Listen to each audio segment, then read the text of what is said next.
Amazon காட்டுல கிட்டத்தட்ட 10 லட்சம் ஏக்கர் நிலத்தை நித்யானந்தாவோட சீடர்கள் ஆக்கிரமிக்க முயற்சி செஞ்சதா ஒரு செய்தி வெளியாச்சுங்க.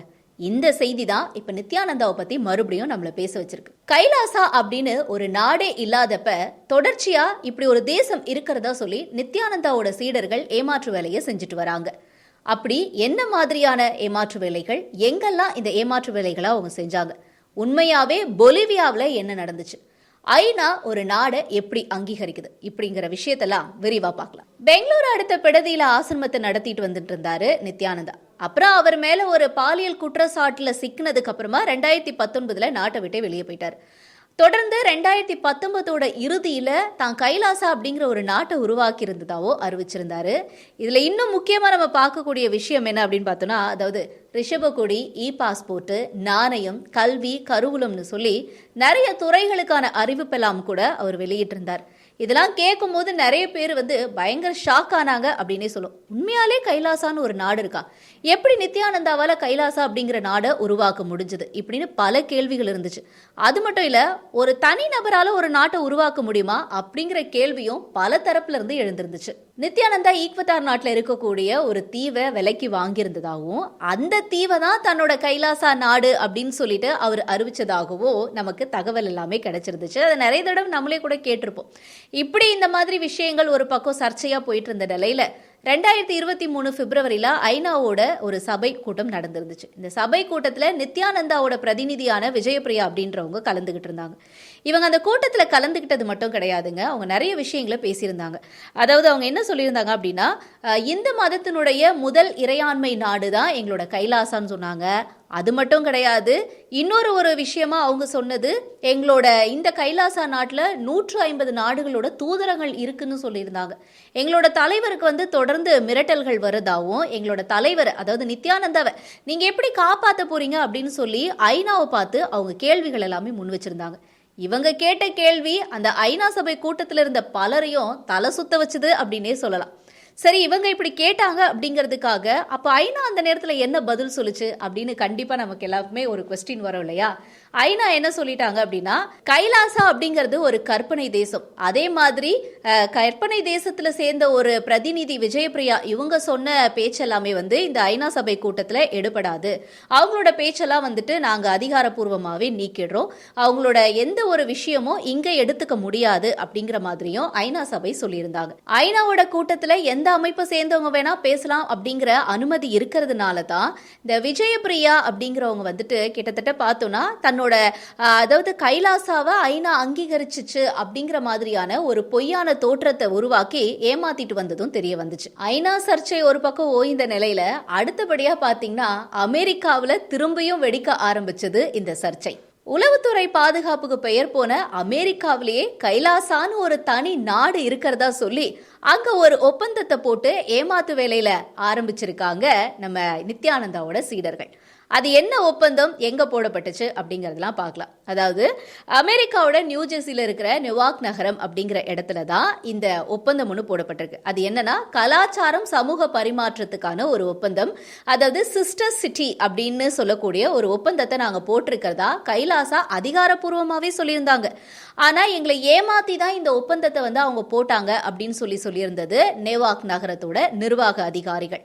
இது மட்டும் இல்லைங்க, அதாவது நியூயார்க் நகரம் மட்டும் இல்ல, அந்த சமயத்துல கிட்டத்தட்ட 30 நகரங்கள்ல இந்த சிஸ்டர் சிட்டி அப்படிங்கிற ஒப்பந்தத்தை கைலாசா போட்டிருக்காங்க.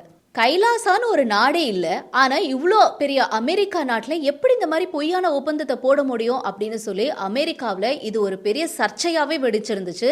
ஒரு விவாதத்தில் பேசக்கூடிய ஒரு பேசு பொருளாகவும் மாறி இருந்தது.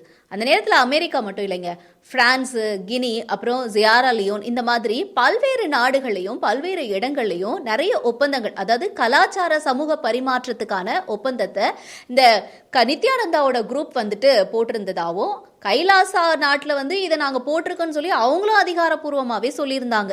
இது ஒரு பக்கம் இருக்கு. அதே மாதிரி 2023 பராகுவே இந்த இடத்துலயும் ஒரு ஒப்பந்தத்தை போட்டிருக்காங்க நித்யானந்தாவோட சீடர்கள். அதாவது வேளாண் துறை மற்றும் கைலாசா இவங்க 2 பேருக்கும் இருக்கக்கூடிய ஒரு ஒப்பந்தம் தான். கற்பனை தேசமான ஒரு கைலாசாவோட எப்படி இந்த மாதிரி ஒரு ஒப்பந்தத்தெல்லாம் போட முடியும்னு சொல்லி அந்த நாட்டோட நாடாளுமன்றத்துல கேள்வி எழுப்பியிருந்தாங்க.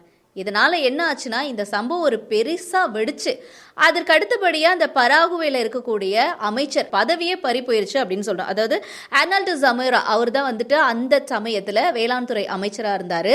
இப்படி கற்பனையான ஒரு ஒப்பந்தத்தை போட்டதுக்காகவே அவரை வேலையை விட்டும் தூக்கிட்டாங்க. சரி, 2023 இந்த மாதிரி பராகுவேலையும் இவங்க இந்த மாதிரி பொய்யான ஒப்பந்தத்தை போட்டிருக்காங்கன்னு தெரிஞ்சோம் கூட இப்போ திரும்பியும் இன்னொரு வேலையை அவங்க காட்ட ஆரம்பிச்சிருக்காங்க. எங்கே அப்படின்னு பார்த்தீங்கன்னா, அதாவது தென் அமெரிக்காவில் இருக்கக்கூடிய இந்த அமேசான் காடுகள் கிட்டத்தட்ட 10 லட்சம் ஏக்கரை வந்துட்டு இவங்க குத்தகைக்கு எடுக்கிறதாகவும் அதை ஆக்கிரமிப்பு செய்யறதுக்காகவும் நித்யானந்தாவோட சீடர்கள் வந்து முயற்சி செஞ்சிருக்காங்க.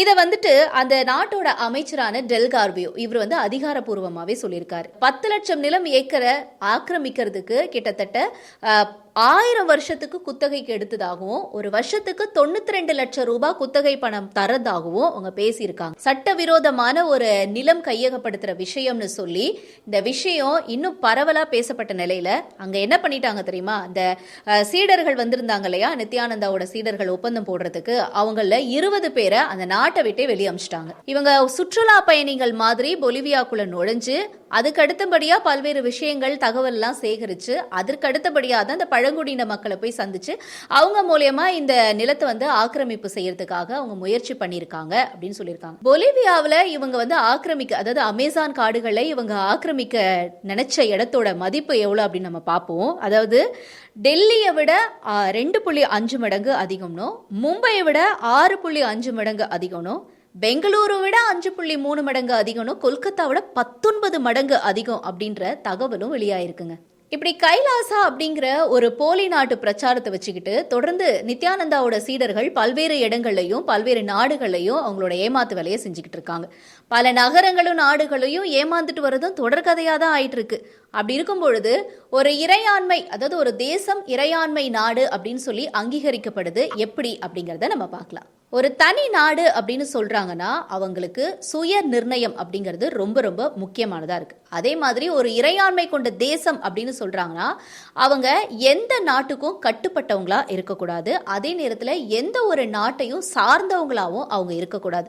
ரொம்ப ரொம்ப இன்னொரு முக்கியமான விஷயம், ஐநாவோட ஒப்புதல் அவங்களுக்கு ரொம்ப ரொம்ப அவசியமானதாகவும் இருக்கு. 1993 உருகுவே மாண்டவிடியோட மாநாட்டில் ஐநா அவங்களோட அங்கீகாரம் பெறணும் அப்படின்னா சில குறிப்பிட்ட வரையறைகள்லாம் கொண்டு வந்திருந்தாங்க. அதாவது வரையறுக்கப்பட்ட ஒரு பிரதேசமா இருக்கணும், நிரந்தர மக்கள் தொகை கொண்டதா இருக்கணும், ஒரு ஸ்ட்ராங்கான அரசாங்கம் இருக்கணும், அதே மாதிரி மற்ற நாடுகளோட உறவுகளை மேற்கொள்றதுக்கான திறன்லாம் இருக்கணும். ஆனா இந்த விதிகள்லாம் பொருந்தி இருந்த தைவானுக்கு சீனாவோட அழுத்தம் இருந்ததுனாலையும் சீனா வந்து மறுத்துச்சு அப்படிங்கிற ஒரே காரணத்துக்காக தைவானுக்கே ஐநாவோட அங்கீகாரம் கிடைக்கல. அப்படி இருக்கும் பொழுது கைலாசாவுக்கு கிடைக்குமா? கைலாசாவுக்கும் இது கிடைக்கல. இருந்தாலும் கைலாசா அப்படின்னு ஒரு தனி நாடு இருக்கிறதா சொல்லி நித்யானந்தாவோட சீடர்கள் அமெரிக்கா போன்ற பெரிய நாடுகளே அவங்களோட ஏமாற்று வேலையெல்லாம் காட்டிட்டு தான் இருக்காங்க. இந்த தொடர்கதைக்கு முற்றுப்புள்ளி வைக்க போறது யாரு அப்படிங்கறத பொறுத்திருந்து பார்க்கலாம்.